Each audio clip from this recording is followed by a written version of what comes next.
नमस्कार, आप देख रहे हैं आर हिंदुस्तान न्यूज। आनंद सक्सेना के साथ और यह अजीत मल से खास खबर।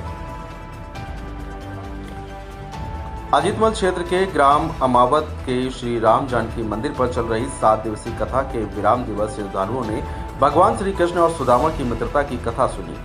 कथावाचक कमलाकांत मिश्र ने भगवान श्री कृष्ण और सुदामा की मित्रता की कथा का प्रसंग सुनाया, जिससे वहां उपस्थित सभी भक्तजन कथा सुनकर भाव विभोर हो गए। आज भागवत कथा के विराम दिवस परीक्षित शिवकांति अवस्थी और आनंद अवस्थी ने व्यासपीठ का पूजन अर्चन कर कथावाचक को फूलमाला पहनाकर तथा परीक्षित की पुत्री कल्पना और दामाद रोहित मिश्रा ने फूलमाला पगड़ी अंग वस्त्र पहनाकर सम्मानित किया। साथ ही सहायक व्यास और सभी वादकों को अंग वस्त्र भेंट कर सम्मानित किया गया।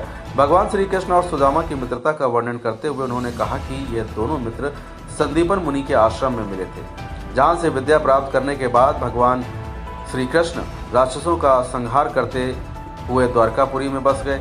वहीं सुदामा निर्धनता में जीवन काट रहे थे।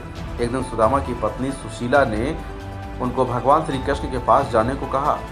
सुदामा गरीब ब्राह्मण थे, अपने बच्चों का पेट भर सकें उतना भी सुदामा के पास पैसे नहीं थे। सुदामा की पत्नी ने कहा, हम भले ही भूखे रहें लेकिन बच्चों का पेट तो भरना ही चाहिए।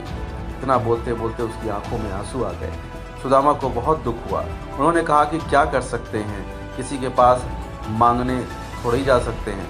सुदामा ने यानी कि पत्नी ने सुदामा से कहा, आप कई बार श्री कृष्ण की बात करते हो, आपकी उनके साथ बहुत अच्छी मित्रता है, ऐसा आप कहते हो, तो वो द्वारका के राजा भी हैं, वहाँ क्यों नहीं जाते? जाइए ना, वहाँ कुछ भी मांगना नहीं पड़ेगा। सुदामा को पत्नी की बात सही लगी। सुदामा ने द्वारका जाने का निश्चय किया और पत्नी से कहा, ठीक है, मैं श्री कृष्ण के पास जाऊंगा। पत्नी ने पोटली में चावल बांध दिए। सुदामा उस पोटली को लेकर द्वारका जाने के लिए निकल पड़े। द्वारका देखकर सुदामा तो दंग रह गए। पूरी नगरी सोने की थी, लोग बहुत सुखी थे। सुदामा पूछते पूछते श्री कृष्ण के महल तक पहुंचे। दरबार ने साधु जैसा लगने वाले सुदामा से पूछा, यहाँ क्या काम है? सुदामा ने जवाब दिया, मुझे श्री कृष्ण से मिलना है, वो मेरा मित्र है। अंदर जाकर कहिए कि सुदामा आपसे मिलने आए हैं। दरबार को सुदामा के वस्त्र देखकर हंसी आ गई। उसने जाकर श्री कृष्ण को बताया। सुदामा नाम को सुनते ही श्री कृष्ण खड़े हो गए और सुदामा से मिलने दौड़ पड़े। सभी आश्चर्य से देख रहे थे, कहाँ राजा और कहाँ ये साधु। श्री कृष्ण सुदामा को महल में ले गए।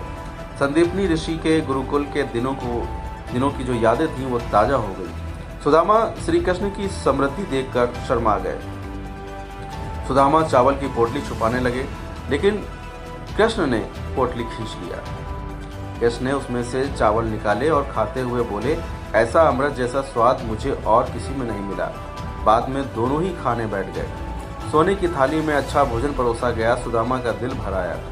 उन्हें याद आया कि घर पर बच्चों को पूरा पेट भर खाना भी नहीं मिलता है। सुदामा वहाँ 2 दिन रहे। वे श्री कृष्ण के पास कुछ मांग नहीं सके। तीसरे दिन वापस घर जाने के लिए निकले। कृष्ण सुदामा के गले लगे और थोड़ी दूर तक छोड़ने गए। घर जाते हुए सुदामा को विचार आया कि घर पर पत्नी पूछेगी कि क्या लाए हो, तो क्या जवाब दूंगा। सुदामा घर पहुंचे और वहां उन्हें अपनी झोपड़ी नजर नहीं आई।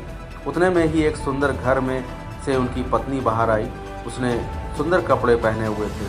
पत्नी ने सुदामा से कहा, देखा कृष्ण का प्रताप, हमारी गरीबी चली गई। कृष्ण ने हमारे सारे दुख दूर कर दिए। सुदामा को कृष्ण का प्रेम याद आया। उनकी आंखों में खुशी के आंसू आ गए।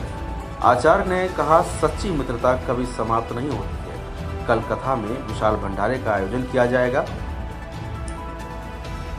और समस्त भक्तगण सादर आमंत्रित हैं। फिलहाल आप सुरक्षित रहिए, जुड़े रहिए आर हिंदुस्तान से। नमस्कार।